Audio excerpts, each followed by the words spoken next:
சிலா, என்ன மாமா? என்ன பண்ணிட்டு இருக்க? நான் இன்னைக்கு காளான் பொரியல் பண்ண போறேன். காளான் பொரியல் பண்ண போறியா?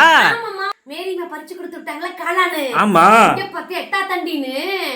இங்க ஒரு சூரியகாந்தி பூருக்குள்ள அந்த மாதிரி இருக்கு. காளான் என்ன பண்ண போற? என்ன பண்ண போறியா? என்ன மாமா இப்படி கேக்குற? இத வந்து வெங்காயம், பச்சை மிளகாய், மஞ்சள் தூள் எல்லாம் போட்டு செஞ்சவை.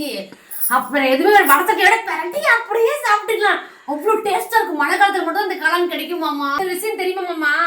கடையில பாக்கெட்ல இருக்க காளான்லாம் இருக்கும்ல, ஆமா, அதை விட இது டேஸ்டாவே இருக்கு. மழை அதிகமா வந்துருச்சுன்னா இடி இடிக்குது, அது இடிக்கு வந்து இந்த காளான் இப்படி முளைக்குங்க பாரு.